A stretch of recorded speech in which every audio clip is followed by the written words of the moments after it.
El tema del que voy a hablar ahorita es algo que ha sido muy controversial y es la reconstrucción primaria versus la cirugía de Hartmann, es decir, darle al paciente una colostomía terminal.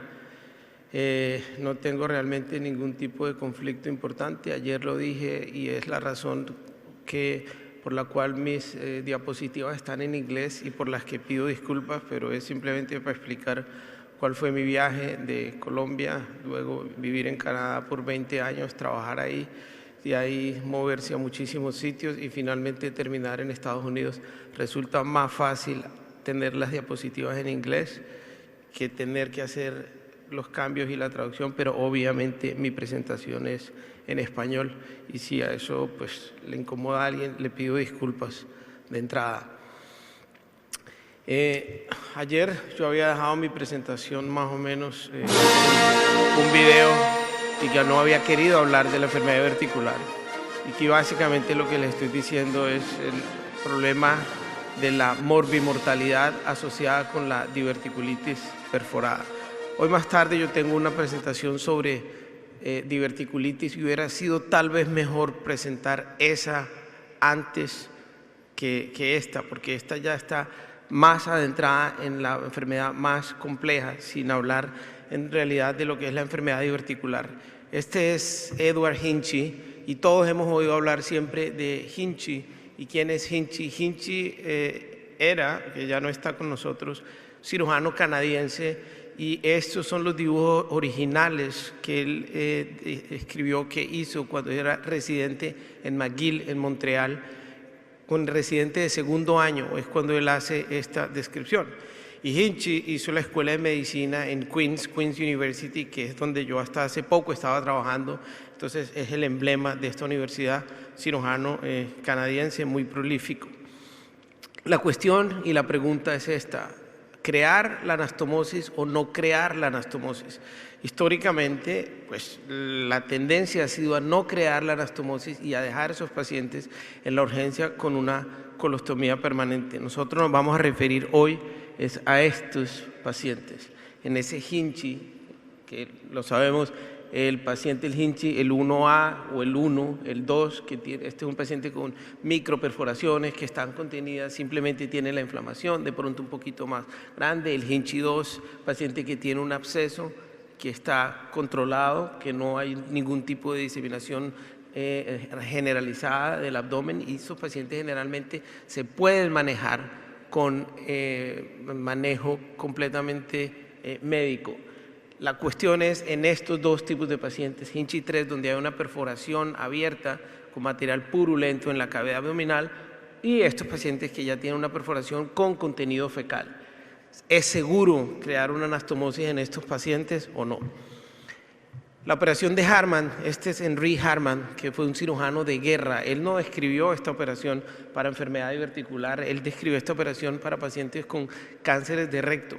Y lo que hizo fue cánceres de recto alto, lo que hizo fue hacer una resección y no crear una anastomosis, no restablecer la continuidad.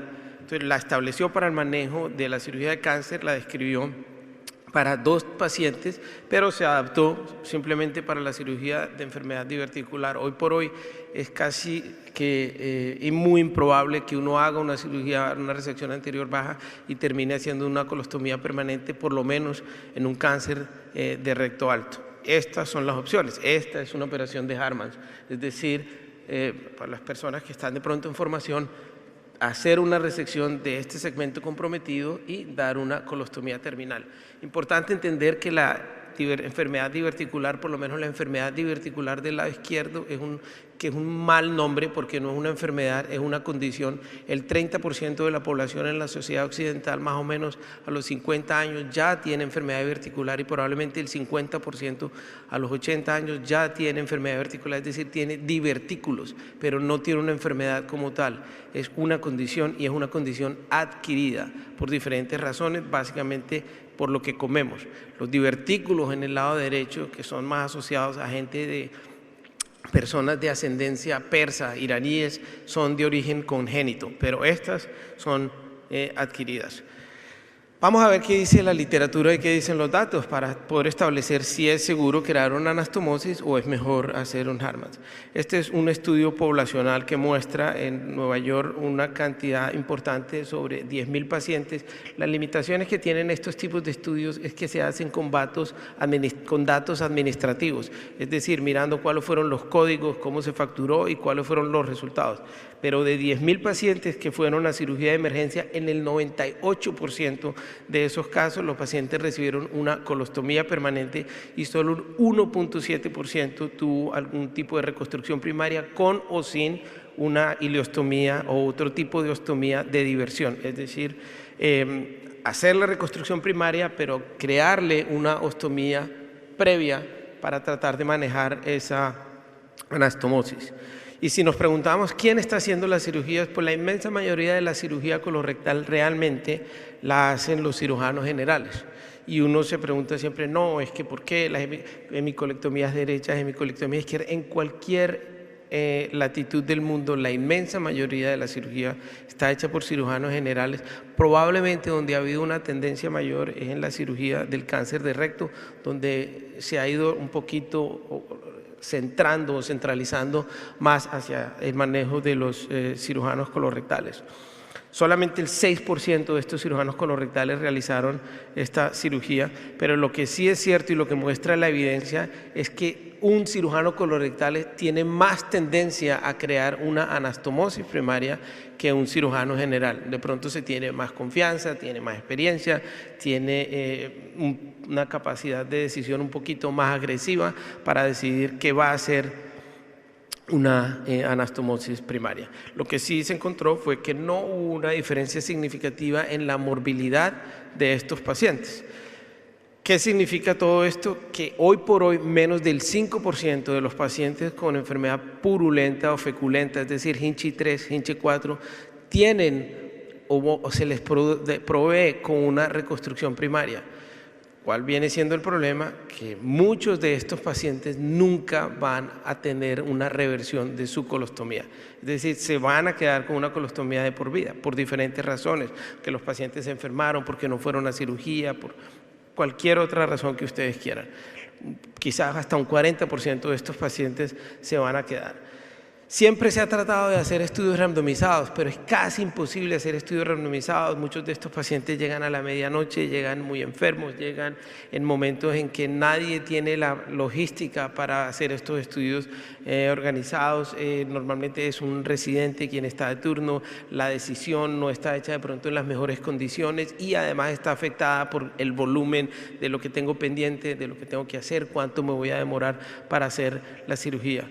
Y como dice, seguramente pasan en el medio de la noche y eso crea un efecto de una segunda randomización.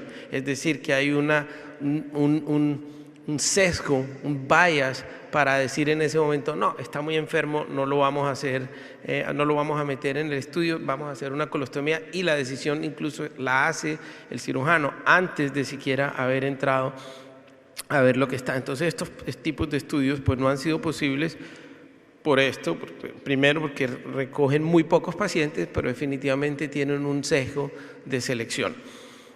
Hay diferentes cantidades de estudios, sin embargo, que han tratado de comparar los estudios de cohortes. Aquí vemos un estimado de 300 pacientes sobre casi un periodo de 9 años y la conclusión es que tuvo que haber sido cerrado de manera prematura, porque precisamente no lograron conseguir la cantidad de pacientes necesaria, apenas recogieron 90 pacientes en un periodo de 9 años, por lo que yo les estaba diciendo. Pero cuando uno va y mira qué pasa con el resto de la literatura en ese reporte inicial de este estudio, y el objetivo final era poder establecer la morbilidad y la mortalidad de uno o del otro. Más o menos calcularon que necesitaban unos 300 pacientes, necesitaban 60 centros, 43 centros, aceptaron participar en esto y al final solo recogieron, como ya les dije, estos 90 pacientes. En el 2004 recogieron apenas 8 pacientes, 2005 al 2010 14 pacientes, entonces lo tuvieron que cerrar. Pero en esos pacientes la morbimortalidad pues es 35% para aquellos pacientes que tuvieron una resección primaria y 46%, es decir, hubo un poquito mayor morbilidad en aquellos pacientes y la mortalidad fue similar y no fue estadísticamente significativa, pero hay una diferencia de 2.9 a 10.7. Estudios randomizados, 62 pacientes, muy pocos pacientes. Esto está publicado en Annals of Surgery en el 2012 y lo que se muestra es que de 4 centros que trataron de reclutar pacientes, la posibilidad de revertir la ostomía, es decir, de cerrar esa colostomía, fue mucho menor en aquellos pacientes, en los que, es decir, pacientes que al cabo de los años, al cabo del tiempo, estuvieron libres de una colostomía, fue mucho más bajo en aquellos pacientes que tuvieron una reconstrucción primaria. Este estudio de Oberfler, los cálculos muestran nuevamente con un número bajito de 68 pacientes, nos muestra que 52 pacientes no fueron elegibles de acuerdo con los cirujanos, 83 fueron elegibles, pero solamente se enrolaron esos 62 de los que ya habíamos hablado y muestra nuevamente la dificultad para hacer estudios de este tipo randomizados, estudios serios, porque la logística se vuelve casi que imposible. Hay otros estudios, este importante, el estudio Diverti, publicado en el 2017 en el Journal de la Sociedad Americana de Cirugía, y el punto primario fue la mortalidad a los 18 meses. No hay una diferencia importante en la mortalidad, es decir, no se mueren más aquellos pacientes a los que se les hace una colostomía que aquellos pacientes a los que se le da una anastomosis primaria. Igual, independientemente de los sesgos de selección, eso era simplemente para mostrar el diseño de ese estudio. Este es otro estudio muy similar que muestra, como ya les dije, que no hay diferencias reales entre la morbimortalidad, independientemente de si se hace como un procedimiento quirúrgico o un procedimiento de emergencia o la extensión de esto, que quiere decir el momento en el que se cierra la colostomía. La diferencia básica radica al tiempo, cuántos pacientes no van a tener colostomía.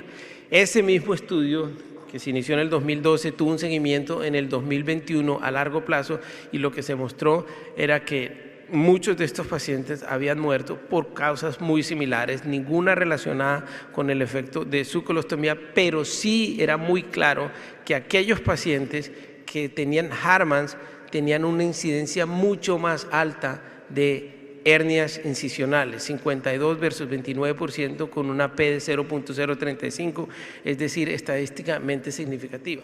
Lo que quiere decir que un paciente que se le haga una reconstrucción primaria tiene menos chances de tener complicaciones a largo plazo y vivir sin una colostomía permanente. Y como lo mencionaba el doctor Chiroque, la idea de preservar esfínteres, la idea de preservar la continuidad es lo que muchos pacientes quieren. Yo creo que no hay nadie en este auditorio o nadie que conozca un paciente que diga, sí, yo quiero tener una colostomía. Nadie quiere tener una colostomía. E inclusive los pacientes están dispuestos, lesiones de rectos bajas, ultra bajas, a decir, prefiero estar incontinente, prefiero tener pañal. Muchos pacientes. Esto tiene muchas connotaciones socioculturales. Si uno se va a Finlandia, si uno se va a Dinamarca, los pacientes son mucho más estoicos y más dispuestos a lo que tenga que ser, que sea, y no le ven mayor problema. Pero en nuestro medio el estigma de la colostomía, el estigma de tener una bolsa es muy alto y nadie quiere tenerlo. Como les dije, hubo un seguimiento. Este es el estudio del Ladies Trial, que es muy conocido. Era simplemente para tratar de investigar un estudio en Europa con muchísimos centros de Europa, de Holanda, Dinamarca, Bélgica. El estudio tuvo varios brazos, el Lola Trial, el Diva Trial. En esta parte lo que se quería tratar era establecer en todos estos sitios, como ya les dije, si era posible randomizar a estos pacientes, ya sea para una resección primaria o para una anastomosis primaria. Y el punto final del estudio, el objetivo del estudio era ver cuántos pacientes a los 12 meses no tenían una colostomía, independientemente de la cirugía que se hubiera hecho, primaria o una colostomía. ¿Qué encontraron ellos? El Lola Arm, que era parte del DIVA, fue cerrado porque no hubo la suficiente cantidad de pacientes, pero en este caso lo que se encontró fue que no hubo diferencia realmente en la morbimortalidad, pero la diferencia significativa en el outcome primario, que era quienes iban a tener colostomía, los pacientes que recibieron Hartmann tenían un porcentaje de colostomía, ustedes lo ven, 95 versus 72, con un P estadísticamente significativo. No hay diferencia en la mortalidad, seguimiento en el 2022 a los 3 años con la misma cantidad de pacientes, aún 92% de los pacientes versus 81 tenían una colostomía, nuevamente estadísticamente significativo, sin ninguna diferencia importante en la morbimortalidad. Estudio publicado recientemente por Lee, 2019, nuevamente tratando de seguir los mismos estudios, y lo que encuentran es que las diferencias no tienen que ver con que esos pacientes se van a morir o no. Es decir, que si usted tiene un paciente que está extremadamente enfermo y decide hacerle una anastomosis primaria o decide hacerle una colostomía, la operación como tal no es lo que va a matar al paciente, no es lo que va a comprometer y va a enfermar al paciente, es su estado basal. Eso es lo que hace. Esto es una revisión sistemática que muestra nuevamente los mismos tipos de resultados, y la conclusión primaria es que es seguro hacer una anastomosis, pero es una decisión que tiene que individualizarse, es decir, como en una cirugía de trauma donde se hace control de daños, en la enfermedad diverticular también se hace control de daños. Si yo tengo un paciente que está comprometido de forma molecular, de forma sistémica, que está séptico, que está hipotenso, que está deshidratado, que está a punto de entrar en falla multiorgánica, yo no voy a hacer una resección primaria, no voy a hacer una anastomosis primaria, porque en este momento lo que yo quiero es salir lo más rápido posible de aquí, cerrar este paciente, llevarlo a la terapia intensiva, permitir que ese paciente se estabilice y volver a la guerra después. En ese paciente no hay duda. Estamos hablando de en un paciente estable, cuando uno le pregunta al anestesiólogo cómo está el paciente, no, está todo muy bien. En esos pacientes debe uno tomar la decisión de hacer o no la anastomosis primaria. Ahora, si el paciente no, es que tiene mucha peritonitis, es que tiene contaminación fecal, no es una contraindicación para no hacer la anastomosis primaria. La contraindicación, y lo muestran las conclusiones de todos los estudios, la contraindicación está basada en el estado basal del paciente. ¿Qué dicen las guías? ¿Qué dicen las guías de la Sociedad Americana de Colon y Recto? Jason Hall, probablemente una de las personas que tiene más experiencia en el manejo de la enfermedad diverticular. Ustedes ven una recomendación 1B y dice que dependiendo de los pacientes, de los factores individuales de los pacientes y de la preferencia del cirujano. Obviamente, si el cirujano no se siente cómodo, pues no va a hacer una anastomosis primaria. Si no tiene la experticia, si no tiene los instrumentos, si no tiene las grapadoras adecuadas, pues no lo va a hacer lo mejor que pueda. Pero la invitación es a considerar la posibilidad de hacer una anastomosis primaria y no tenerle miedo al hecho de que se encuentra uno una peritonitis generalizada y decir, por esta razón, porque hay mucha contaminación, yo no voy a hacer esa anastomosis primaria. Voy ya casi a terminar. Esto está publicado este año. Nicolás Rochholz, Argentina, del Hospital Alemán. Nicolás ha trabajado mucho en enfermedad diverticular y hace esta revisión sistemática y este metaanálisis, y básicamente muestra que no hay diferencias en las muertes, no hay diferencias en la morbilidad al corto y a largo plazo. Lo que hay diferencia nuevamente es en la posibilidad de permanecer con una colostomía permanente. tiene una conclusión, que es la conclusión que siempre le deja a uno un poquito de sinsabor en muchos estudios, que es cuando dicen no hay información suficiente, necesitamos más estudios. Estas son las opciones, entonces, hacer una colostomía primaria, hacer una anastomosis primaria, pero hay algo en la mitad, hay un intermedio, y es hacerle la colostomía, perdón, hacer la reconstrucción primaria y darle una ileostomía de protección. Esa es una opción intermedia y que de pronto le da un poquito más de seguridad para tratar de proteger esa anastomosis. Esto se los quería mostrar, que es el uso del ICG, pero el uso del ICG no simplemente el ver de iodocianina como tal, que es muy subjetivo y no cuantifica. Esta es tecnología nueva de Stryker, que ustedes ven que hay diferentes coloraciones. El azul está isquémico, el rojo está muy bien perfundido, el verde está en la mitad. Esto puede ayudar a dar un poquito mayor de seguridad en el momento de hacer esta anastomosis primaria. Las guías prácticas, hay varias cosas ahí, pero solamente por favor fíjense en la parte final, en la cual hay una recomendación fuerte en 1B y 1A de poder hacer una reconstrucción primaria en un paciente que está en buen estado. Entonces, ¿es seguro siempre hacer la anastomosis? Pues es una pregunta, pero la respuesta es hay que usar el juicio clínico. La literatura está llena de sesgos de selección. No hay un estudio randomizado claro que diga esto es evidencia 1A y es supremamente fuerte. Pero la conclusión que se puede sacar hoy es que es posible hacer anastomosis primarias en pacientes con diverticulitis perforada, que tienen peritonitis feculenta o que tienen peritonitis purulenta. Muchas gracias.